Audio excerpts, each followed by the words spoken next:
Hey everyone, this is John from MotionWorks back with another tutorial for Digital Juice. In this tutorial I'm going to walk you through some techniques I used to create this animation, or this makeover animation, using Toxic Type 1 from Digital Juice, plus elements from a range of other Digital Juice products. Let's take a look at the animation first.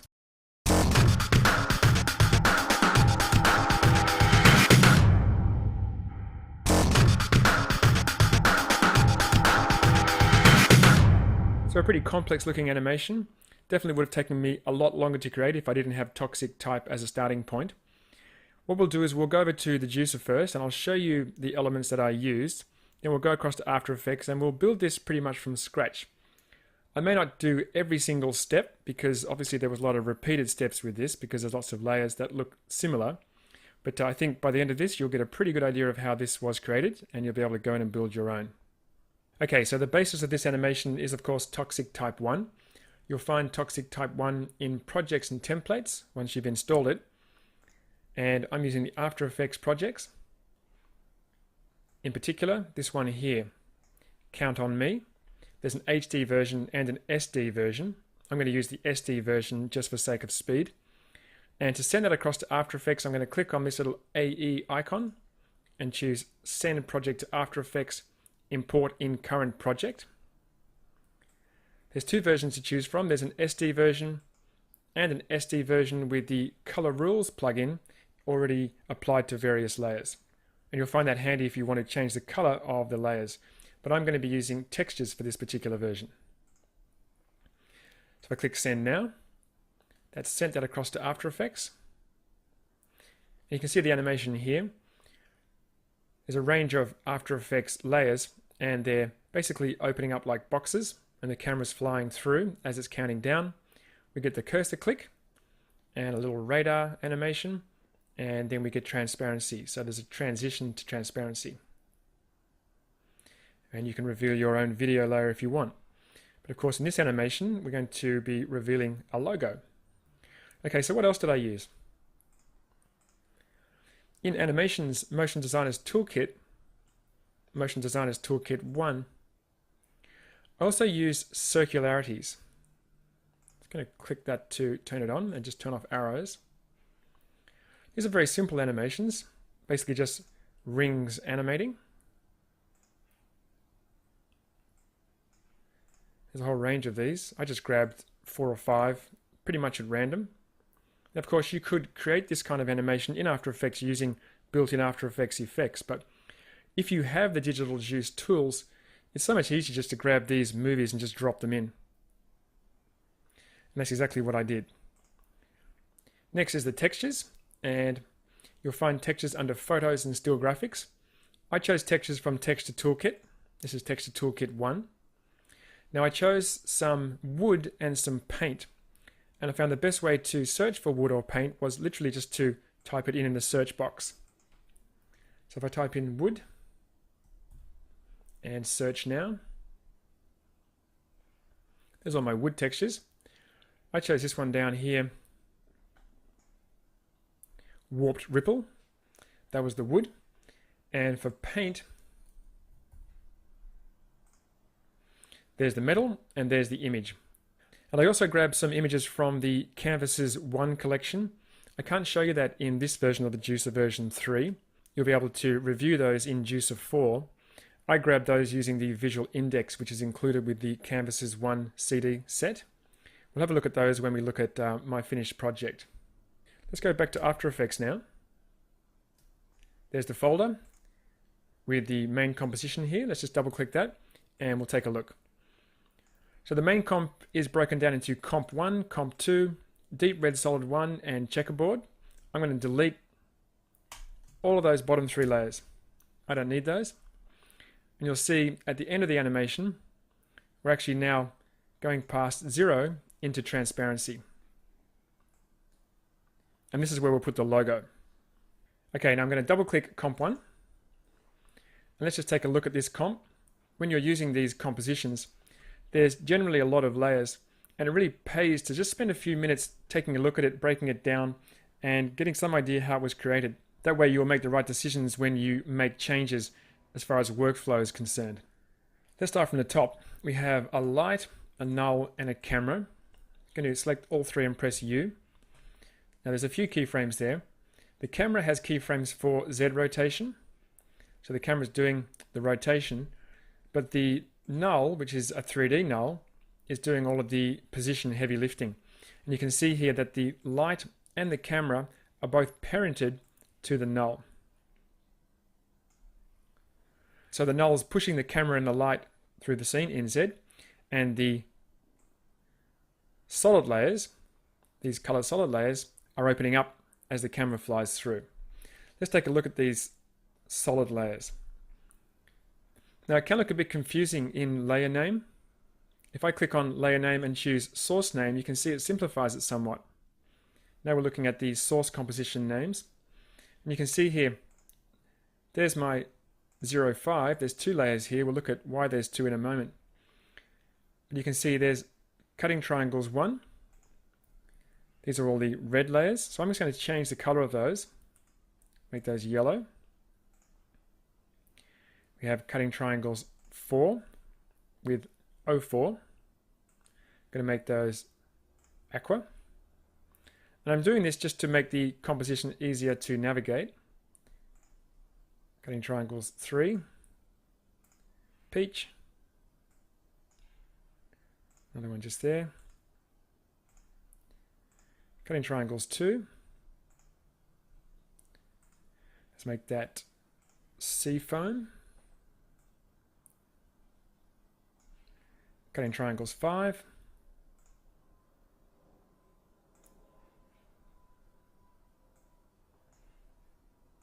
And cutting triangles 6. Okay, that'll do. That just makes that visually less cluttered, especially if I change it back to layer name. I can look over here at the colors and I can see where the groups of layers start and finish. Okay.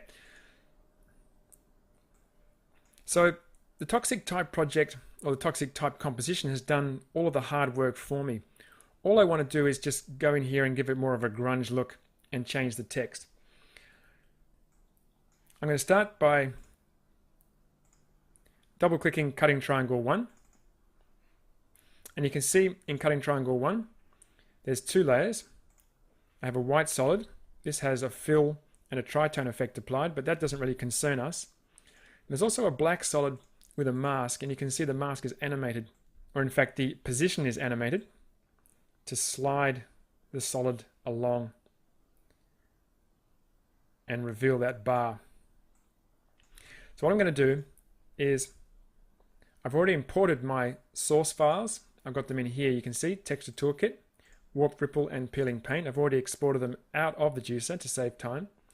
I'm going to shift select both of those and just Command / them into the comp. I'm going to press Command Alt F to fit those to the size of the comp.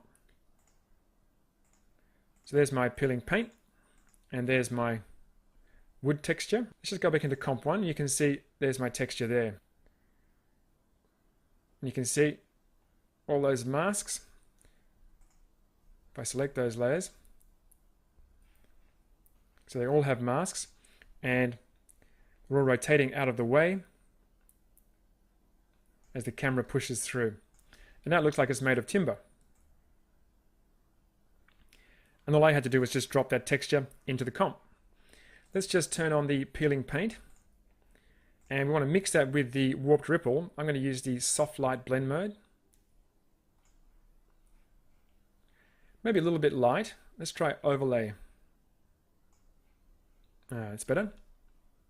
Need to drop those below the black solid strip. And I'm going to change the black solid strip to soft light. Let's see how that looks. Okay. It's looking good. Let's go back to the main comp. I'm going to hit the Shift key and just use my arrow key to navigate back to comp 1. Then press the space bar. Okay, so you can see instantaneously I've completely changed the look and feel of this composition. Okay, so next I want to add the circularities, and I want to center that around the 0.5. So what I'm going to do is I'm going to look at both comps side by side. So I'm going to press Shift Alt Command N with the composition panel selected. Let's going to open up another composition panel and put it side by side. I'm going to lock that so I can see Comp 1 on the left and cutting triangles on the right. So now what I want to do is I want to drop in my circularities, and I've got that in my Motion Designers Toolkit folder. I've already imported that. Command / to drop it into the comp. And you can see already it's pretty much centered. So I'm going to set that to soft light.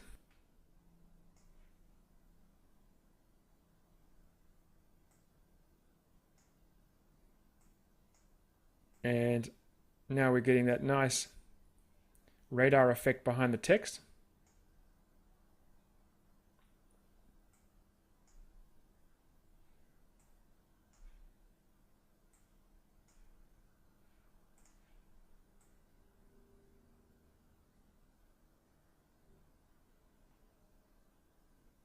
It could be a little bit early. We might just make the circle animation start to happen just as the black bar hits the number. So what I'll do is I'll come back to cutting triangles, and I'm just going to drag my circularities movie just so it starts at about 5 frames, about there. So the bar hits and then we get that great animation. That way we're getting animation for longer as the camera's flying through. Otherwise, if the circles expand too early, then we just got stationary circles and it doesn't quite look as dynamic. This is almost as if the bar is triggering the animation of the circles. Okay, so what I'm going to do now is change the text of 05. And you saw in the original animation, the text I changed the countdown to is good, motion, type, just, broke, bad. So those of you who watch Breaking Bad can tell that I'm a big Breaking Bad fan, and I just couldn't resist. So let's take a look at the text in Comp 1. I'm going to press the tilde key to maximize that panel. Command A to select all of the layers, and Shift tilde to close them up. Then Shift Command A or Shift Control A on Windows to deselect. So 05, tilde key again, and just press the space bar to get the hand grabber. Those of you who are intermediate or even advanced, you should be taking advantage of as many shortcuts as you can in After Effects. Select both of those layers, and I'm going to press EE. And the reason I did that is because I wanted to show you this expression. What's happening is the source text of the layer below has been expressed to the source text of the layer above.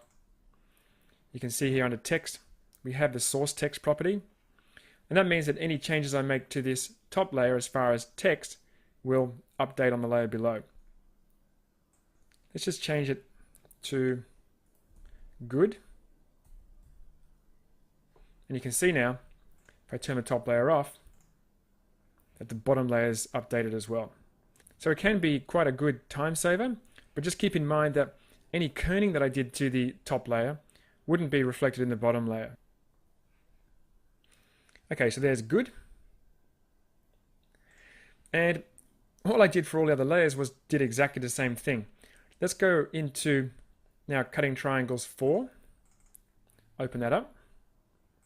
I'm just going to go across to cutting triangles 1, and I'm going to grab peeling paint and warped ripple. Might even grab these circularities and copy those. Cutting triangles 4 and paste. Put those below the black strip.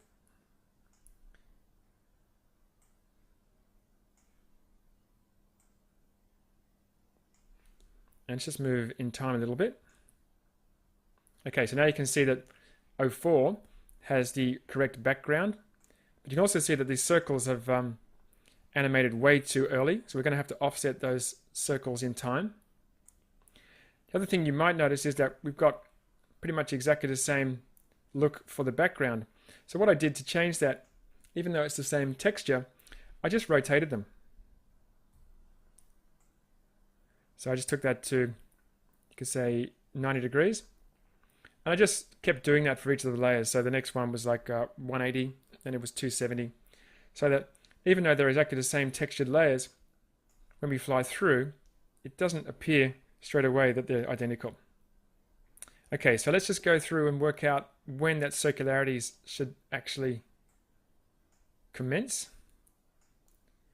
That pretty much depends on the black bar. So I'm going to turn on the black bar. And once again, make that soft light.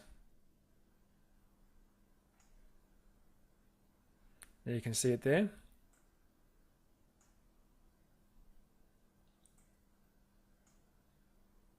So the bar hits about 27 frames, probably a little bit less than that. 25 frames, maybe one frame later. And that's where we should have the circle animation happen. You can see it's not in the right position. So I'm going to drag that and slide it across to the bar. See how important it is to work side by side with these comps? You shouldn't be working, opening up one comp, changing, closing it, opening up the other comp to take a look. Work side by side and you'll save yourself a lot of time. Okay, so now camera flies through. Good, just rotates back. There we see the 4.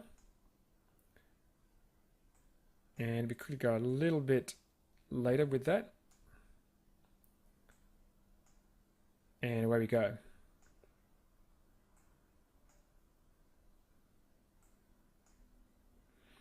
All right, so all I did then was went and did cutting triangles 3, cutting triangles 2, cutting triangles 5, cutting triangles 6.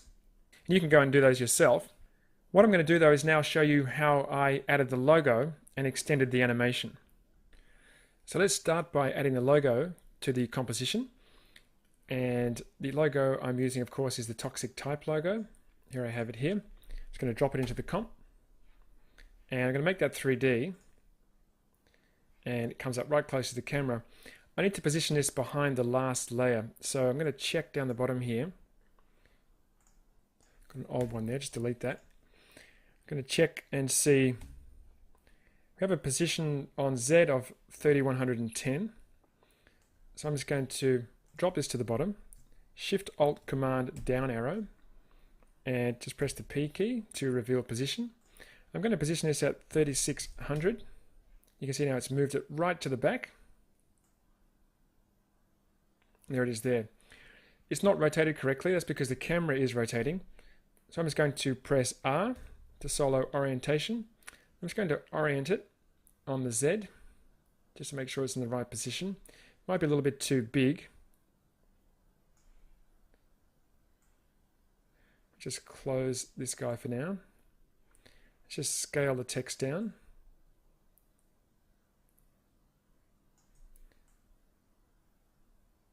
Something like that.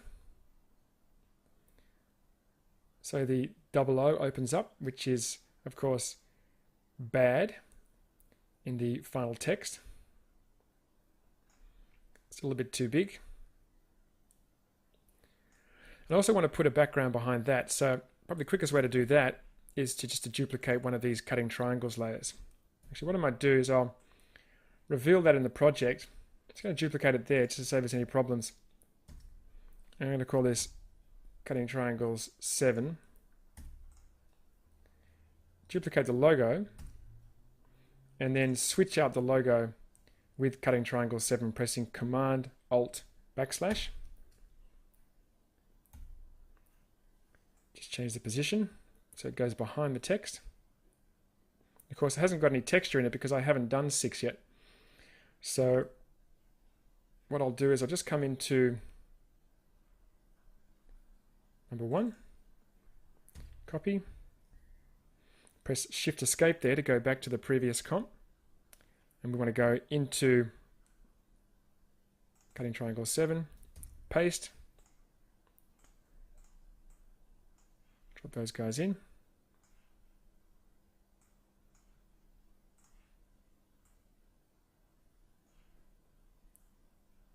There's my black bar. So I want the circle to be positioned in the right place, probably about here. We can adjust that in a moment. And I'm going to make that soft light. Okay, let's come back to comp 1. Okay, so now you can see there it is behind the text, or behind the logo. And it's way too small. And you can see here, if I solo scale, that the actual scale is only 52%, so I'm going to make that 100. And that'll fit that just nicely. Of course, the circles, once again, are shooting out too early. So we want them to really shoot out probably about here, or to start animating about there. So I'm going to come back to this comp and just drag this later in time. Once again, Shift Escape takes me back to the previous comp, and there we go. Just going to save that. Okay, so what I want is to extend this composition, and because at the moment the camera is basically moving in a linear fashion and it's hitting 4 seconds or 4:13, then stopping. We want really to hit about 4 seconds and then really to ease in, so we get a nice slow push as we're reading the logo. So what I'm going to do, it's pretty easy to do this. There's my last keyframe. I'm just going to come back a few frames and we'll give this a go, see how it works. Just going to click to create a new keyframe and just drag that to about 4 seconds. And I'm going to press Command K or Control K on Windows. Composition settings, I'm going to change this to 6 seconds. 600. And I'm going to take all of these layers. I've got my hand on the mouse, so it's fast just to click and drag. And take this last keyframe, just drag it to the end. So I should hit 4 seconds now. And I've also got to do my rotation, of course.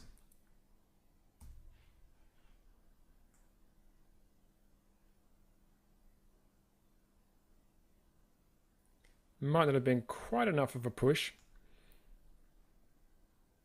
I'll bring the rotation to there. And of course you can see layers are disappearing. That's because they've been trimmed. So I'm going to grab these guys. Won't need all of them, but I'm just going to drag them all for now. And we get that push in. And you can see that my circle's also disappearing. So I need to come back to cutting triangle 7. You can see that it's not long enough. So I could, duplicate that. I could add another one, or I can press Command Alt T, Command Option T to time remap that, and then just drag that. It's probably long enough. Okay, so now we've got a nice little push. Probably need a little bit more of a push. Let's just come back to maybe a little bit further out. Probably about there. Okay. And you can tweak that. You might want it to be a little bit more of a push in at the end or a little bit less. But what's important is that we have time to read the logo. One thing you will notice is that we can still see these layers here. It's not so bad because in a moment we're going to turn on depth of field, and that'll definitely help with that. What you don't want to do is go sort of cutting or trimming these layers and having them pop off.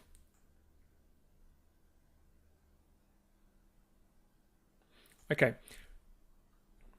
Next, I'm going to make this full so we can see it in its best quality. What I want to do now is I want to apply a texturize effect to the logo just to make it look a little grungier and help it sit in better with the background. So I'm going to come down here and select Toxic Type Logo. And in my Effects and Presets panel, I'm going to type in Texturize, double click. That'll apply the texturize effect to the logo. Now for the texture layer, I want to choose cutting triangle 7. You can see now I have this really nice texture on the logo. I'm going to leave the contrast, maybe it's a little bit high, maybe make it 0.5. Maybe not quite enough, maybe 0.8. Okay, so now we've got a really nice looking texture on the logo. Just see if we can center that. Yep, just center that on the text. You can try different texture placement. And that's making it fit a lot better into this scene. Okay, so let's just do a couple more things. First of all, what I want to do is I want to turn on shadows. Just take a look at all the layers. I'm going to press AA twice so I can see all of the lighting options. So cast shadows is on for the light. And you can see cast shadows is off. Let's just maximize this panel. Cast shadows is off for the cutting triangles comps. I want to turn it on. Now if we click into search and type in casts, you can see we get all of the layers that have the word casts. And now you can see cast shadows is revealed very quickly and very easily. So I'm going to select, being careful not to select the light options because I don't want to turn that off. And I click on. There's a few more here. Let's just grab those. There's a lot more. Hang on a sec. Shift select on. Very easy. Command A. Shift tilde. Shift Command A, or Shift Control A, of course. And now we have shadows for all of those layers. And you can see straight away that the toxic type layer is now casting a shadow on the layer below. The light itself has shadow settings. You can see darkness is 100%. I'm going to change that to 50%. Makes it a bit lighter. I'm going to change the diffusion, make that say 20 pixels. Okay, so now you can see that the shadow is a little bit softer. Okay, now I've jumped across to my finished comp because I just want to touch on a few things before I wrap up. The first is depth of field, and I've actually turned on depth of field for this project. If I double click the camera, you can see that depth of field is enabled. These are my settings. There's an aperture of 52 mils, an f-stop of 0.4, and a blur level of 100. And you can see here that I'm getting a really nice depth of field up close to the camera, and things are nice and sharp in the distance. And that's the way I wanted it. I wanted to be able to have the camera fly through, and as we got closer and closer to the text in the foreground, it blurred out, and we started to get the text in the distance move into sharp focus. What I have done, though, you'll notice, is I've actually animated the blur level of the camera at the time that the logo starts to appear, because what was happening was that the logo was starting to be blurred. So what I did was took it from 100% and animated it down to 0 so that we have a nice sharp logo.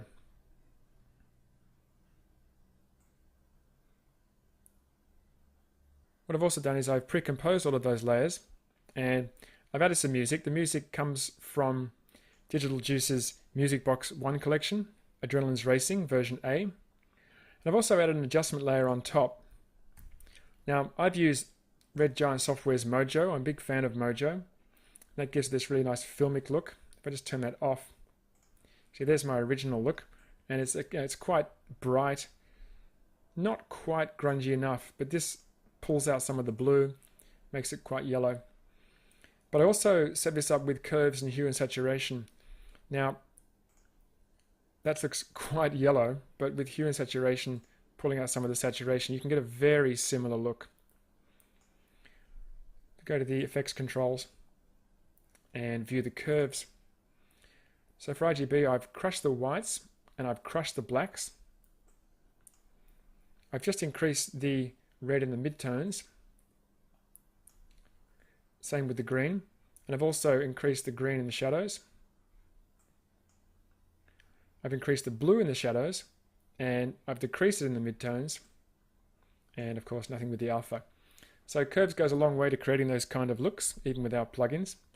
And of course, I've used hue and saturation just to pull out some of the saturation because that was going to be way too bright.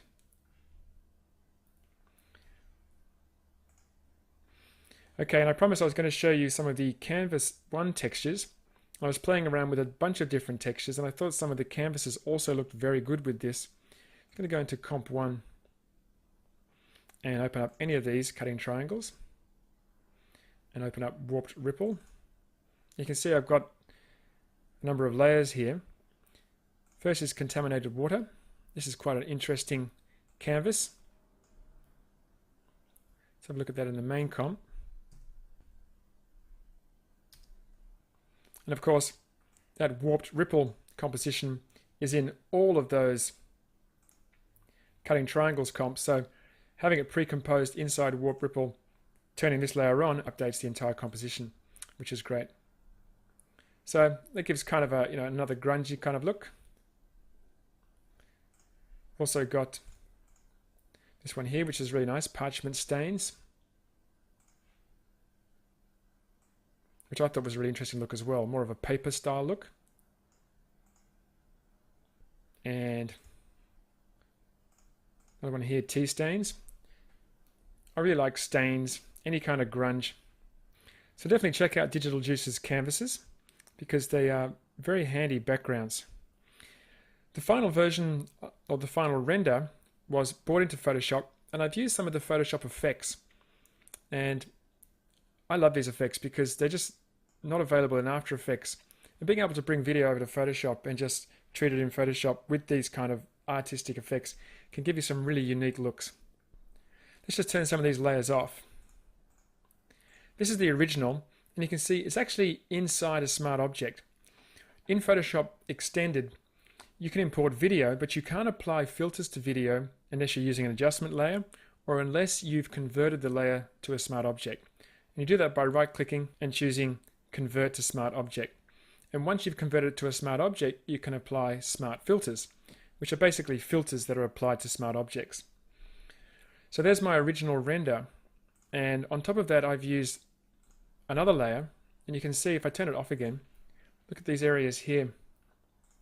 Get a really nice watercolor effect. I'm just going to twirl that down.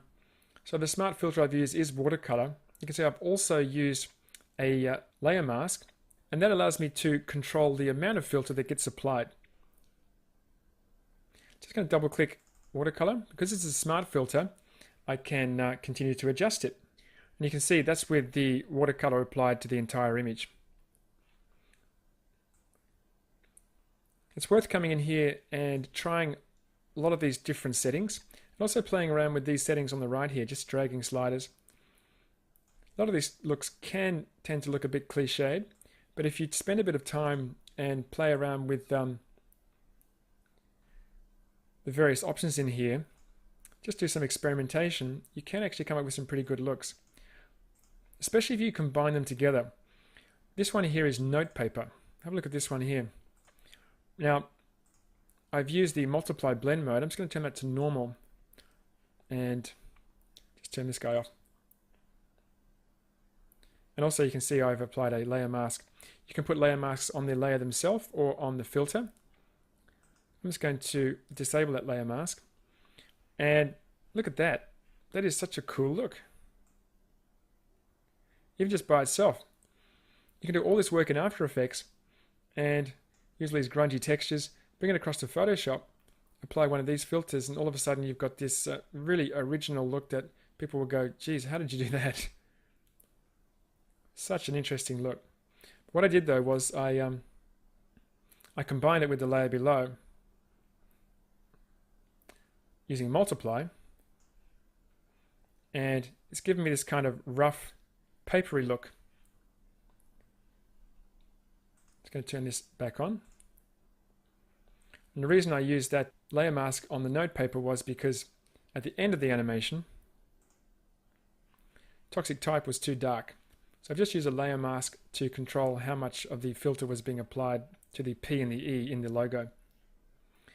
On top of that, I've used another one, Cutout. I really like this one. I'm just going to double click. This is Cutout. Looks like, well, not very much at the moment. If I just adjust the levels, or increase the levels,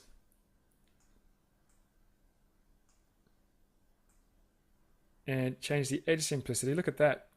What a cool look that is. Almost look like it's sort of, on fire. Click OK. And I've mixed that in with everything else using soft light. Let's just turn that to normal. That's it over the top. And go in and play with the different blend modes. Overlays may be a bit dark. Hard light tends to cover up the logo a little bit too much. Soft light seems to do the trick. And the reason I was able to even come into Photoshop and do this kind of experimentation is because I saved so much time using Toxic Type to do all the basic heavy lifting of the animation. And this kind of thing is important to me as well because it allows me to use a preset that other people, of course, have access to and make it appear as if it's a unique animation created completely by me. Okay, so Toxic Type for Digital Juice. Use it as a starting point for your animation. And as you've seen with this animation, it can have exactly the same mechanics as the basic template, but a completely different style that hasn't taken me hours to build.